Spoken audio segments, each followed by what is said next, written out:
Praise the lord, హల్లెలూయా. దేవునికి స్తోత్రము. దేవుని యొక్క వాక్యాన్ని మనము ధ్యానించుకుందాము. పోయిన వారము మనము దేవుని యొక్క వాక్యం నుంచి ఏం చూసుకున్నామో కొంతమంది కన్నా గుర్తుందని అనుకుంటున్నాను. అమ్మా, దేని కొరకు చెప్పలేకపోతున్నారండి అమ్మా? ప్రార్థన కోసం చూసుకున్నాము, రైట్? ఓకే. ప్రార్థన, ప్రతి పని ప్రార్థనతో మొదలు పెట్టాలి. ప్రార్థన చేయాలి, పని చేయాలి. ప్రార్థన పనికి ప్రత్యామ్నాయం కాదు. చాలా మంది ఏమనుకుంటారంటే, మేము ప్రార్థన చేస్తున్నాం కదా, మీరు పని చేస్తున్నారు కదా అంటారు. ఇంకా మిగతా వాళ్ళు ఏమంటారంటే, మీరు రాకపోయినా మీరు చేయకపోయినా పర్లేదు, ప్రార్థన చేస్తారు కదా, పోషిస్తున్నారు కదా అని అంటారు. రెండు కూడా తప్పే. ప్రతి ఒక్కరూ కూడా ప్రార్థన చేయాలి, ప్రతి ఒక్కరూ కూడా పని చేయాలి. ప్రార్థన చేసేవాళ్ళు పని చేయాలి, పని చేసేవాళ్ళు ప్రార్థన చేయాలి.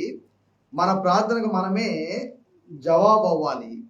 తర్వాత ప్రభు యొక్క ప్రార్థన, మన ప్రార్థన దాదాపు ఇంక దగ్గర అవుతూ ఉండాలి. చిన్నప్పుడు అని అంటే ప్రభులోకి వచ్చినప్పుడు ఒక విధంగా మనం ప్రార్థన చేసామేమో, అయితే ఎదుగుతూ ఉన్నప్పుడు ఇక మన ప్రార్థన మారాలి. ప్రభు యొక్క ప్రార్థనలోనికి మన ప్రార్థన రావాలి. ప్రభు ప్రార్థన చేయమన్నట్టుగా మనం ప్రార్థన చేయాలి. Praise the lord. ప్రభు ప్రార్థన, మన ప్రార్థన రెండింటికి ఒకదానికొకటి ఎంత భిన్నంగా ఉన్నాయో, ఎంత దూరంగా ఉన్నాయో మనం పరిశీలన చేసుకుంటే మన ఆత్మీయ స్థితి ఎలా ఉందో మనకు అర్థమవుతుంది. మన ప్రార్థనలో మన సొంత విషయాలు, మన స్వార్థము, మన బాధలు, మన అవసరతలు కనబడటం కాదు, కానీ ప్రభువు, ఆయన యొక్క నామము, ఆయన యొక్క రాజ్యము, ఆయన యొక్క చిత్తము ఎక్కువగా కనబడుతూ ఉండాలి. Praise the Lord. కాబట్టి ప్రభువు మనకి ప్రార్థన నేర్పిస్తున్నారు అని అనుకుంటున్నాను. ప్రార్థనలో ప్రతి ఒక్కరు కూడా ఎదుగుతున్నారు అని అనుకుంటున్నాను.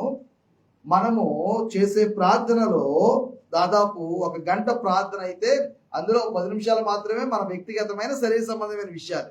ప్రభు యొక్క ప్రార్థన మాదిరిలో మనం చూస్తే మొదటి సగానికి సగం ప్రభు యొక్క నామము, ఆయన రాజ్యము, ఆయన చిత్తమే. ఇమానుయేల్ కూర్చోవాలి నాన్న, రైట్? కూర్చోవాలి, వినాలి, రైట్? తర్వాత ప్రభు యొక్క ప్రార్థన అది కేవలం మాదిరి అని అంటే, ప్రార్థన అంతా అయిన తర్వాత, ఆరాధన అంతా అయిన తర్వాత, ఒక సర్వీస్ అంతా అయిన తర్వాత అప్పుడు పరలోక ప్రార్థన చెప్దాం అన్నది కాదు. మీరు ఈ రీతిగా ప్రార్థన చేయంటే మన ప్రార్థనే ఆ రీతిలో మనం కట్టుకోవాలని ప్రభు మన నుంచి ఆశిస్తున్నారనే విషయం మనకు అర్థమవుతుంది. తర్వాత అనుదిన ఆహారం నేడు మాకు దయచేయమనే విషయాన్ని ప్రభు అది మనకు చెప్పారు. మన యొక్క క్షమాపణ గురించి ప్రభు నేర్పిస్తున్నారు.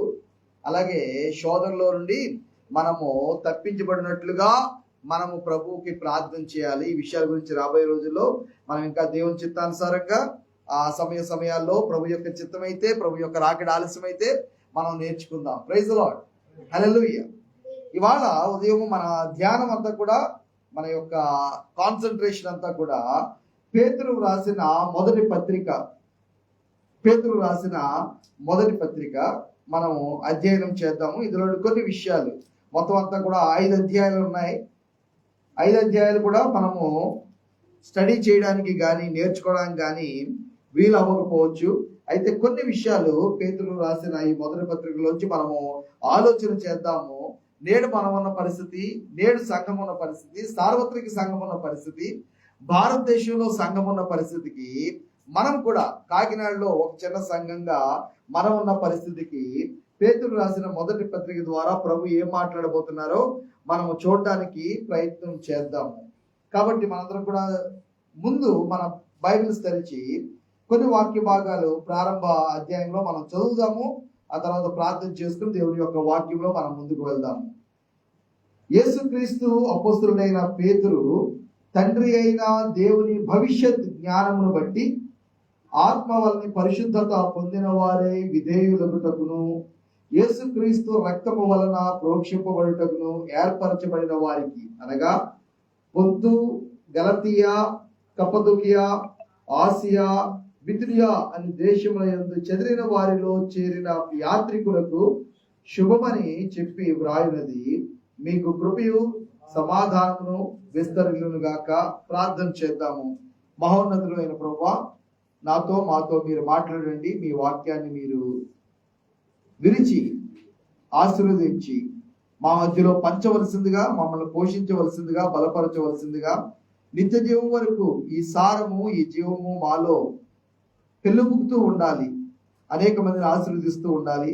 మీ కృపను మరొకసారి మా మీద అడుగుతూ మా రక్షకుడైన యేసుక్రీస్తు నామములో ప్రార్థనకి వేడుకొనుచున్నాం తండ్రి, ఆమేన్. ఇక్కడ ఈ అపోస్తలుడైన పేతురు రాసిన ఈ విషయాలు చాలా ప్రత్యేకంగా కొన్ని ప్రాంతాల పేర్లు ఆయన రాసుకున్నారు. అపోస్తలుడైన పౌలు రాస్తే గలతీయ ఆయన పత్రిక రాశారు. గలతీయ ప్రాంతంలో ఉన్న సంఘాలు, గలతీయ అనేది ఒక ప్రాంతం కాదు, అనేక ప్రాంతాలు కలిపి ఒక పెద్ద, తెలంగాణ అంటే ఒక ఊరు కాదు, కోస్తా అంటే ఒక ఊరు కాదు, రాయలసీమ అంటే ఒక ఊరు కాదు. చాలాసార్లు ఇంతకుముందు చెప్పాను. గలతీయ అనగానే లుస్త్రా, దెర్బే, యూకోనియా ఈ ప్రాంతాలన్నీ కూడా కలిపి గలతీయ ప్రాంతంలోకి వస్తుంది. అలాగే మాసిదోనియా అనేది కూడా ఒక ఊరు కాదు, అఖయ అనేది ఒక ఊరు కాదు, అఖయలో కొరింథు ఒక ఊరు మాత్రమే. గ్రీసు అనేది ఒక ఊరు కాదు, గ్రీసు ప్రాంతం అంతట్లో ఏథెన్స్ ఒక నగరం మాత్రమే. అలాగా ఈ యొక్క వేరు ప్రాంతాలు. అయితే ఈ ప్రాంతాలన్నీ కూడా కలిపి మరలా ఏదైతే పేతురు తన మొదటి పత్రికలో రాస్తున్నారో అవన్నీ కూడా ఈ యొక్క ఏషియా భూభాగం. ఇక్కడ మనం చూసినట్లయితే ఇది ఈ టర్కీ ఇప్పుడు ఏదైతే ఉందో ప్రస్తుతమో ఈ చుట్టుపక్కల ప్రాంతమే. టర్కీ ఇప్పుడున్న మ్యాప్స్ చాలా వరకు చాలా సాలిడ్ గా ఉంటాయి, చాలా సంవత్సరాల నుంచి మారలే. అయితే పాత రోజుల్లో ఎక్కువగా మొత్తం ప్రపంచం అంతా కూడా వేరు రాజ్యాలు, ప్రజాస్వామ్యాలు కాకుండా రాజరిక వ్యవస్థలు ఉన్నప్పుడు ఒక రాజు ఇంకొక రాజ్యం మీద రాజ్యకాంక్షతో ఆక్రమణ చేస్తూ ఉన్నప్పుడు మ్యాప్స్ మారిపోతూ ఉండేవి. భారతదేశం గురించి కూడా చాలా మంది చదువుకున్న వాళ్ళకి ఈ విషయం తెలుసు. భారతదేశము కాంగ్రెస్ పార్టీ, గాంధీ, నెహ్రూ వీళ్ళు వచ్చే వరకు కూడా ఎప్పుడు కూడా ఒక దేశం కాదు. భారతదేశం ఎప్పుడు కూడా ఒక్కటి కాదు. ఇప్పుడు ఒక అబద్ధం ఏమని చెప్తున్నారంటే మనందరూ కూడా అఖండ భారతం మనందరూ కూడా ఒకే దేశము, ఒకే సంస్కృతి అనే మాట చెప్పడానికి ప్రయత్నం చేస్తున్నారు. అయితే అది ఎప్పుడూ అలా లేదు. తమిళనాడు, కేరళలో, మహారాష్ట్రలో, మన ఆంధ్రప్రదేశ్, ఒరిస్సా, బెంగాల్ ఇటువైపు, ఉత్తరాదిన కాశ్మీర్ వైపు, లేకపోతే పంజాబ్, రాజస్థాన్ వైపు, మధ్యప్రదేశ్, అవధ్ ఈ యొక్క భూభాగంలో చరిత్రలో ఒక్కొక్క సంవత్సరం 15 సంవత్సరాలు, 100 సంవత్సరాలు ఒక్కొక్క రాజు, ఒక్కొక్క రాజ్యం వచ్చారు, పరిపాలన చేశారు, వెళ్ళిపోయారు. ఆ తర్వాత మళ్ళీ ఇంకొక భూభాగం వాళ్ళు ఆక్రమించుకున్నారు. అప్పుడు మ్యాప్ వేరేగా తయారైంది. అప్పుడు ఇంకొక రాజు ఇంకో వైపు నుంచి వచ్చాడు, అప్పుడు మ్యాప్ ఇంకోలా తయారైంది. ఎప్పుడు కూడా భారతదేశం అంతటికి ఒక్క రాజు పరిపాలన చేయలే. కాబట్టి మనకి కొంత సోషల్ స్టడీస్ కూడా అర్థమై ఉండాలి. ఇప్పుడు భారతదేశం అంతా కూడా ఒకటి అని చెప్తారు. భారతదేశం ఎప్పుడూ ఒకటి కాదు. కాంగ్రెస్ వాళ్ళు బ్రిటిష్ వాళ్ళని పారదోలడానికి స్వాతంత్రోద్యమంలో అందరూ కలిసి ఈ భూభాగం, ఈ ప్రాంతంలో ఉన్న వాళ్ళందరూ కూడా కలిసి వస్తే వాళ్ళని పారదోలడం ఈ భూభాగం నుంచి ఈజీ అవుతుంది అనే ఉద్దేశంతో అది అప్పుడు పాకిస్తాన్ కూడా మరి మనలోనే ఉంది. పాకిస్తాన్ తర్వాత ఇంకా ఇరానే, రైట్? మీకు అర్థమైందా? మరి ఇప్పుడు వేరే బంగ్లాదేశ్ కూడా మనలోనే ఉండేది ఒకప్పుడు. ఆ తర్వాత డివైడ్ అయింది. కాబట్టి కొంత జాగ్రఫీ, కొంత సోషల్ స్టడీస్ కూడా మనకి పరిచయం ఉండాలి. ఇప్పుడు ఏదైతే టర్కీ అని పరిగణిస్తున్నామో, టర్కీ మీరు ఇంటికి వెళ్ళిన తర్వాత లేకపోతే మొబైల్లో మీరు మ్యాప్ చూడవచ్చు. ప్రస్తుతం టర్కీ అని ఏదైతే కంట్రీ ఉందో తుర్కీ అని పిలుస్తారు. ఇంగ్లీష్లో టర్కీ అని పలికినప్పటికీ కూడా యాక్చువల్గా వాళ్ళు ఆ ప్రాంతంలో ఉన్న వాళ్ళు, ఆ పేరు పెట్టుకున్న వాళ్ళు తుర్కీ అని పిలుస్తారు. కాబట్టి టర్కీ అంటే అది ఒక కోడి, మమ్మల్ని కోల్డ్ అని పిలుస్తున్నారు అని వాళ్ళు బాధపడతారు. తుర్కీ అని పిలాలన్నమాట. సరే, మనకి ఇంగ్లీష్లో ప్రొనౌన్సియేషన్ బట్టే మనం వెళ్తూ ఉంటాం. ఈ ప్రాంతాల్లో ఉన్న సంఘము చెదిరిపోయిన వారి గురించి ఆయన రాస్తున్న మాట ఏంటంటే, ఆయా దేశంలో ఆయా ప్రాంతాల్లో చెదిరిన వారిలో చేరిన యాత్రికులకు శుభమని చెప్పి వ్రాయినది అనే మాట చాలా ప్రత్యేకమైన మాటగా మనం చూస్తున్నాము. ఈ యొక్క పత్రికలో మనం ఫ్రీక్వెంట్ గా ఈ యొక్క యాత్రికులు, చెదిరిన వారు, శ్రమ, ఈ యొక్క విషయాలు, హింస, ఈ విషయాల గురించి మనం చూస్తూ ఉంటాం. ఎందుకు ఈ విషయాలు అపోస్తలుడైన పేతురు చాలా ప్రధానంగా సంఘానికి ఎత్తిపట్టి రాస్తున్నారు అని అంటే, అప్పటికి ఈ పత్రిక రాసినప్పటికీ దాదాపు 60వ సంవత్సరం, AD 60. అంటే ప్రభు ఆయన అరౌండ్ AD 30కి దాదాపులో ఆయన 29 అయ్యుండొచ్చు, 32 అయ్యుండొచ్చు. ఆ 2-3 సంవత్సరాల గ్యాప్ అలా ఉంటుంది చరిత్రలో. కాబట్టి ఎగ్జాక్ట్ గా ఏ సంవత్సరం తెలియదు, ఎందుకంటే చాలా సంవత్సరాల తర్వాత వెనక్కి డేట్స్ వేసుకుంటూ వెళ్ళారు, జరిగినవి. ముందు నుంచి కూడా ఈ డేట్స్ లేవు. యేసుక్రీస్తు తర్వాత దాదాపు 500-600 సంవత్సరాల తర్వాత క్యాథలిక్ ఫాదర్ ఒక ఆయన యేసుక్రీస్తు యొక్క జీవితాన్ని కేంద్రంగా చేసుకుని డేట్స్, హిస్టారికల్ ఈవెంట్స్, వేరు చారిత్రాత్మకమైన గ్రంథాల్లో ఉన్న వేరు వివరణలను బట్టి సంవత్సరాలు లెక్క పెట్టుకుంటూ వెనక్కి వెళ్ళడం జరిగింది. కాబట్టి ఒక 2-3 సంవత్సరాల డౌట్ ఉంటుంది. అయితే ఇవన్నీ కూడా చరిత్రలో ఖచ్చితంగా జరిగిన విషయాలే. ఈ యొక్క AD 30 సమయంలో క్రీస్తు శకము 30లో దాదాపు 30లో ప్రభువు ఆయన మరణించి ఆయన పునరుత్థానుడై ఆరోహణం అయిన తర్వాత సంఘము విస్తరిస్తూ ఉంది. సంఘము విస్తరించిన ఈ 30-40 సంవత్సరాల్లో దాదాపు 70 కల్లా, అంటే ఒక 40 సంవత్సరాల్లో అపోస్తులైన వారందరూ కూడా అంతరించిపోయారు. ఇప్పుడు పేతురు, పౌలు కూడా వాళ్ళ యొక్క పరిచర్యలో చాలా క్లిష్టమైన దశలోకి వచ్చారు. ఈ తర్వాత ఈ పత్రిక రాసిన తర్వాత కొద్ది సంవత్సరాలకే వీళ్ళు అరెస్ట్ చేయబడి 70 లోపులోనే వారు పేతురు, పౌలు ఇద్దరు కూడా రోమ్లో చంపబడ్డారు. పౌలు గారు ఆయన చాలా ఎత్తైన ప్రాంతంలో ఆయన మెడను అలాగ నరికేయడం వలన ఆ తల వేరైపోయి అలాగ కిందకి దొర్లుకుంటూ వెళ్ళిపోయింది. అలాగే పేతురుని తలకిందులుగా సిలువ వేసి ఆయన్ని చంపేశారు. ఇద్దరు కూడా ప్రభు కొరకు హత్సాక్షులు అయ్యారు, రోమ్లో హత్సాక్షులు అయ్యారు. అది చాలా పెద్ద ఈవెంట్. అప్పటికి రోము ప్రభువుని తెలుసుకున్న వాళ్ళు కాదు, ఇటలీ వాళ్ళు ప్రభువుని తెలుసుకున్న వాళ్ళు కాదు. అప్పటికి రోమ్లో చక్రవర్తి పరిపాలన ఉండేది. కైసరు అనే తెలుగులో అంటున్నాము, సీజర్ అని ఇంగ్లీష్లో అంటారు. సీజర్ అనే మాట ఇంగ్లీష్లో వాడుతున్నారు. కైసరు అనేది ఇంకా రోమా పదానికి చాలా దగ్గర మాట. కైసర్లు పరిపాలన చేసేవారు. ఈ యొక్క కైసర్ల యొక్క పరిపాలన మనం చూస్తే బైబిల్లో మనకి సువార్తల్లో ప్రారంభంలో కనబడుతున్న వ్యక్తి ఔగుస్తు అని అంటాం తెలుగు బైబిల్లో. అగస్టస్ అనే వ్యక్తి కనబడుతున్నాడు. ఇక కైసరు, ఔగుస్తు అనే మాట వాడతాం. కైసరు అనేది ప్రధానమంత్రి అని ఎలాగ, రాష్ట్రపతి అని ఎలాగైతే, అధ్యక్షుడు అని ఎలాగైతే మనం పదం వాడుతున్నామో, రాజు అని ఎలాగైతే ఒక టైటిల్ మనం ఇవ్వడం జరిగిందో, అలాగే ఈ యొక్క సీజర్ అనేది టైటిల్ వ్యక్తిగతంగా అతని పేరు అగస్టస్. రాజా హరిశ్చంద్ర అంటారు, అతను రాజు అనమాట. రాజా, మహారాజా రాణా ప్రతాప్ అంటారు. రాణా ప్రతాప్ పేరు, అతనికి ఇచ్చిన పదవి రాజా, మహారాజా అని. అలాగే ప్రధానమంత్రి నరేంద్ర మోదీ అని అంటాం. సో ప్రధానమంత్రి అని పిలిచినా ఈ కాలంలో ఆయనే అవుతాడు. నరేంద్ర మోదీ ఆయన వ్యక్తిగతమైన పేరు అనమాట, పర్సనల్ నేమ్. అలాగా సీజర్ అగస్టస్ అనే ఆయన దాదాపు 40 సంవత్సరాల పాటు ఆయన పరిపాలన చేశాడు. రైట్. ఆ తర్వాత ప్రభువారి పరిచర్య సమయము, ప్రభు గారి యొక్క యవన ప్రాయం దగ్గర నుంచి 15-30 సంవత్సరాలు ప్రభు ఆ యొక్క టైం, ఆ తర్వాత కూడా పరిపాలన చేసింది ఎవరనంటే తిబిరయ్య అని ఉన్నది బైబిల్లో. తిబిరయ్య అనేది అది ఆయన రోమాలో పరిపాలన చేసిన ఇంకొక చక్రవర్తి, టైబేరియస్ అనమాట. ప్రభువారి సమయానికి దాదాపు ఆయన ప్రైమ్ పరిచర్యలో ఉన్నప్పుడు ఈ టైబేరియస్ అనే ఆయన రోమ్లో చక్రవర్తిగా ఉండి ఆ ప్రపంచ భూభాగం అంతటిని కూడా దాదాపు యెరూషలేం వరకు కూడా అప్పట్లో ఆయన పరిపాలన చేసేవారు. తర్వాత 2-3 చాలా తక్కువ కాలం ఆ యొక్క చక్రవర్తులుగా ఉన్న తర్వాత 54 నుంచి 68 వరకు, అంటే AD 54 to 68, ఈ యొక్క టైం అంతా కూడా, అంటే తర్వాత సంఘం యొక్క సమయం అంతట్లో కూడా నీరో అనేవాడు చక్రవర్తి అయ్యాడు. ఈ నీరో చాలా గొప్పవాడు. ఎందులో గొప్పవాడు అంటే చాలా అద్భుతమైన కార్యాలు చేయడంలో గొప్పవాడు. అద్భుతమైన కార్యాలు ఏంటంటే పరమ వికృతమైన, క్రూరమైన, అన్యాయమైన, ఒక విచ్చలవిడితనంతో, తాగుబోతుతనంతో చాలా భ్రష్టమైన జీవిత విధానాన్ని జీవించాడని చరిత్రకారులు చెప్తున్నారు. అది ఎంతవరకు కరెక్ట్ కాదు మనకు తెలియదు, చరిత్రకారులు చెప్తున్న విషయం ఇది.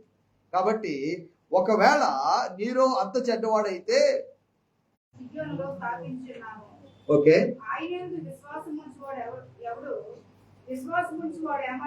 విశ్వసించుచున్న మీకు ఓకే,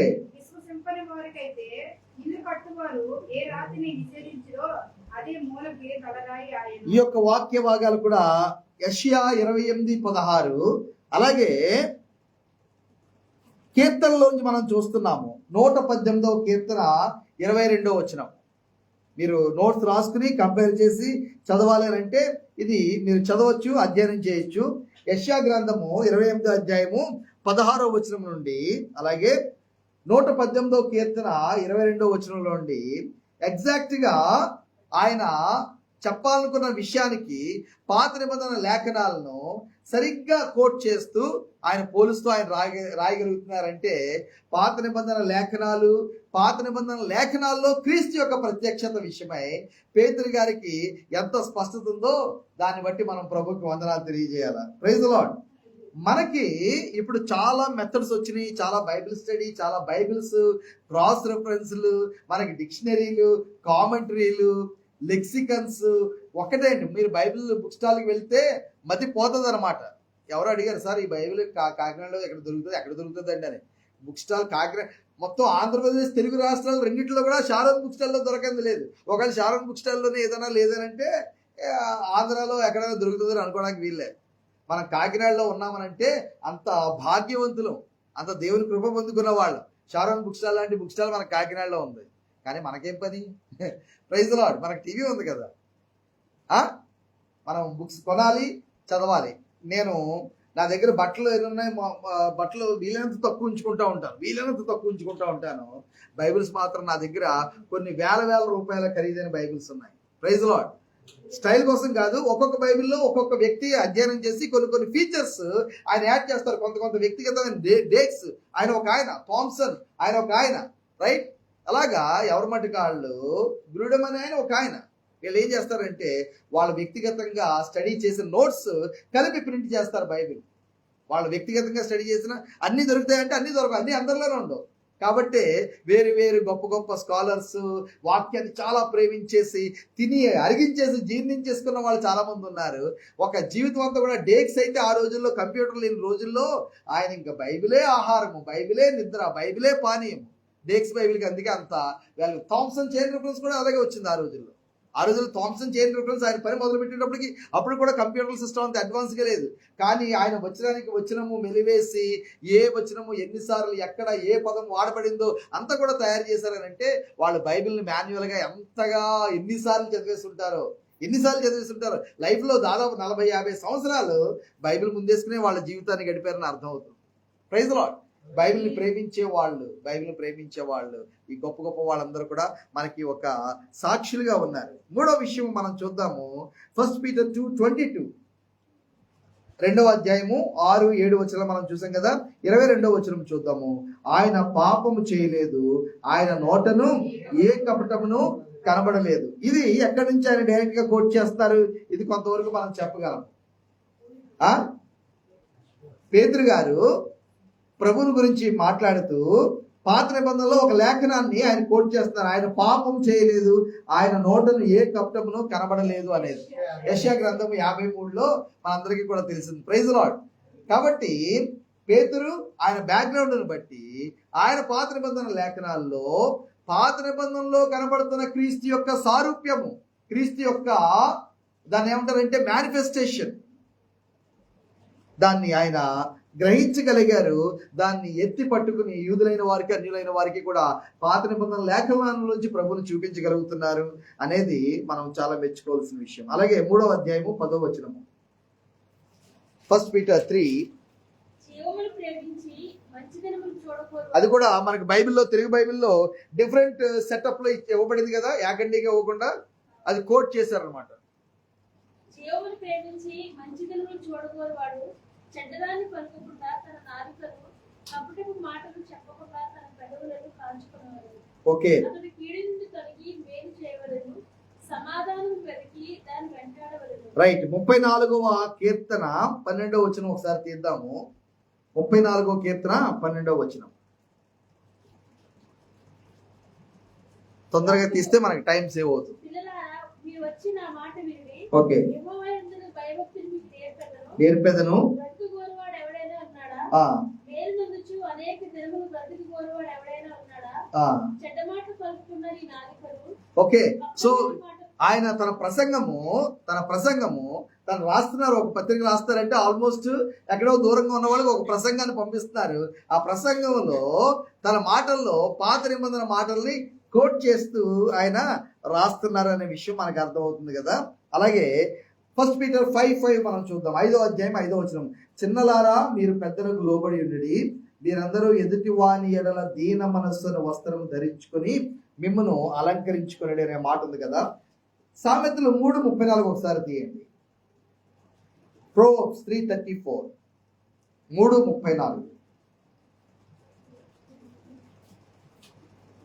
అపహాసకులను ఆయన అపహాసించును, దీనిని ఎడల దయ చూపును, నాలుగు తరపులు స్వతంత్రించుకొనును, ప్రతిమీరులు అవమానపరుచును. రైట్. కాబట్టి దీన మనస్సు అనే వస్త్రం ధరించుకొని మిమ్మల్ని మీరు అలంకరించుకోండి, దేవుడు అహంకారులు ఎదిరించి దీనులకు కృపణిస్తాడు అనే మాట ఆయన సామెతలు, కీర్తనలు, అలాగే మోషే రాసిన పంచకాండాలు, యెషయా ప్రవక్త వంటి ప్రవక్తల గ్రంథాలు, అంటే మూడు వాక్య భాగాలు మనం చూస్తున్నాం కదా. ఈ యొక్క వాక్య భాగాలన్నిటితో కూడా పేతురు గారి పరిచయం ఉంది. అంటే పంచకాండాల గురించి మనం చూస్తున్నాము, అలాగే విజ్డమ్ లిటరేచర్ సాహిత్యంలోంచి కూడా మనం చూస్తున్నాము, ప్రవక్తల గ్రంథాల్లో నుంచి కూడా మనం చూస్తున్నాము.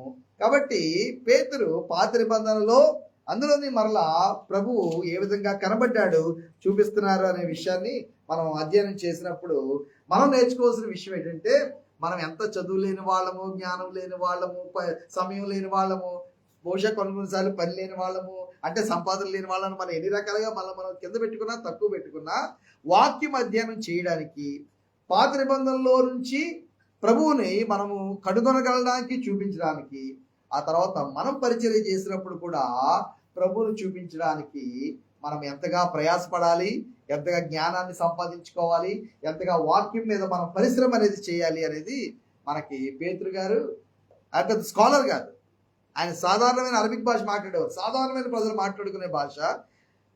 జ్ఞానులైన వాళ్ళు, స్కాలర్లైన వాళ్ళు హీబ్రూ భాషలో మాట్లాడుకున్నారు, గ్రీక్ భాషలో మాట్లాడుకున్నారు. ఈ రెండు కూడా ఈయనకి రావు, ఈయనకి వచ్చిందా అరబిక్ భాషే.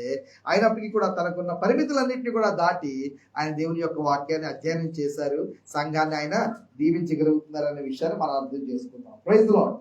రైట్. ఇప్పుడు ప్రధానమైన వాక్య భాగంలోకి వస్తే, ఈ యొక్క భయంకరమైన పరిస్థితుల మధ్యలో ఆయన ప్రభు యొక్క కృపను జ్ఞాపకం చేస్తూ ఉన్నాడు.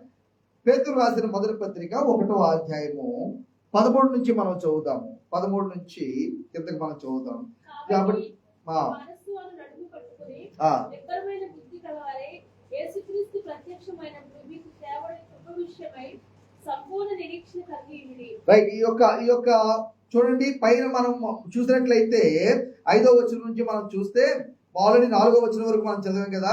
కడువరి కాలమందు బయలుపరచుటకు సిద్ధముగా ఉన్న రక్షణ మీకు కలుగునట్లు, ఆల్రెడీ రక్షణ పొందుకున్నాము, అయితే అదే సమయంలో ఇంకా రక్షణ కొరకు మనము బయలుపరచబడడానికి వెయిట్ చేస్తున్నాము.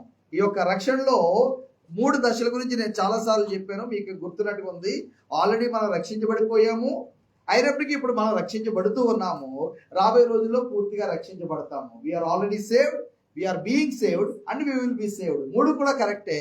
3 కాలాల్లో కూడా బైబిల్ రక్షణ గురించి బోధిస్తూ ఉంది. మనం రక్షించబడిపోయామంటే ఆల్రెడీ వీఆర్ జస్టిఫైడ్, నీతిమంతులుగా తీర్చబడ్డాం. రైట్. ఎప్పుడైతే ప్రభువా నేను పాపిని, నన్ను క్షమించాను